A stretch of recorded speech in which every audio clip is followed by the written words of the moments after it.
Nesse vídeo vamos falar sobre os capítulos 16 a 21 de Jó. E nós vemos então a sequência desses conversas de Jó e conversas dos seus amigos. Os amigos falam que, com eloquência, que Deus castiga os ímpios. E Jó concorda com isso, mas ele não é ímpio, então por que está sofrendo? Então o que eles estão falando não resolve. Deus castiga os ímpios sim, mas ele não é ímpio. E como é que ele está sofrendo?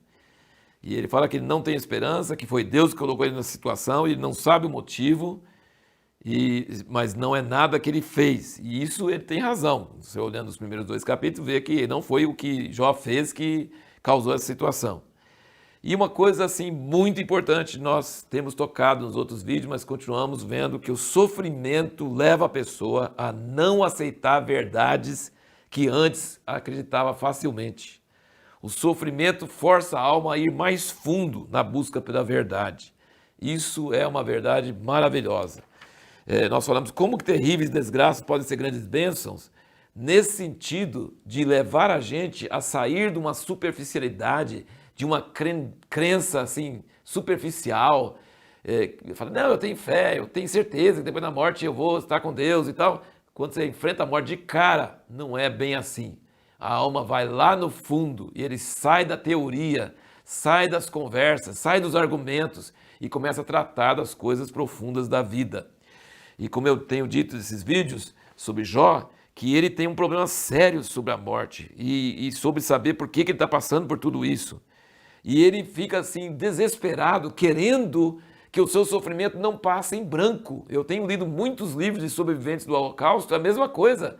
Eles não querem que passe em branco, que ninguém saiba que eles existiram, que eles sofreram. Eles querem que o sofrimento deles, pelo menos, vale a pena no sentido de alguém tomar conhecimento, que alguém saiba o que eles estão passando, que não seja um zero, um vão, um vácuo. Há um desespero. E olha essas palavras lindas de Jó aqui, no capítulo 19, no versículo 23. Oxalá que as minhas palavras fossem escritas, oxalá que fossem gravadas num livro, que com pena de ferro, com chumbo, fossem para sempre esculpidas na rocha.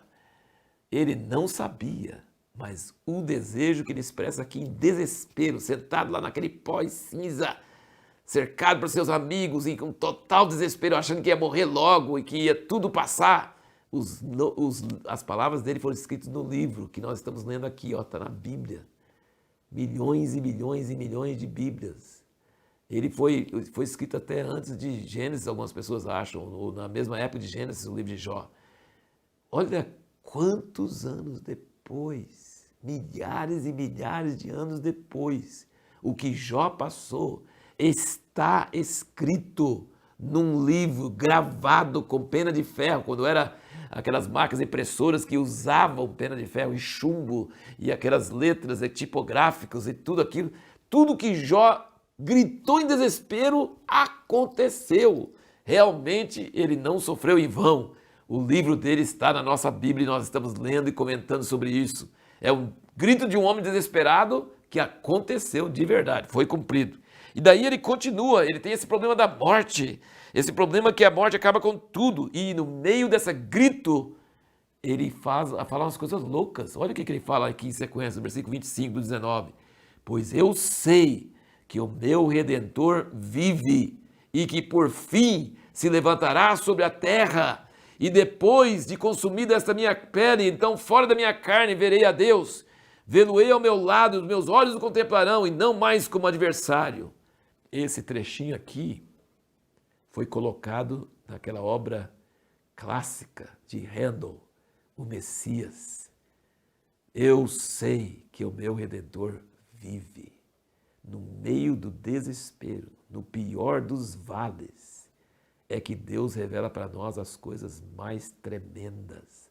Jó viu que Jesus, o seu Redentor, vive e no fim ia aparecer sobre a terra e que ele ia ver Jesus, que ia ter uma ressurreição. É claro que depois desse vislumbre ele volta a choramingar e falar e reclamar e tudo, mas no meio do desespero, no meio da pior depressão, no meio lá no vale mais baixo, ele chega no pico mais alto de revelação. Tudo que Jó reclama. Ele precisa de um mediador, ele precisa de ressurreição, ele precisa de vida eterna, ele precisa ver Deus, ele precisa da justiça pura, total. Tudo isso está na pessoa de Jesus, que ia gastar milênios para vir. Olha que coisa impressionante. Há algo, eu escrevi aqui comentando sobre isso, há algo dentro de Jó e de outros grandes sofredores durante a história, que não admite respostas religiosas, simples, superficiais.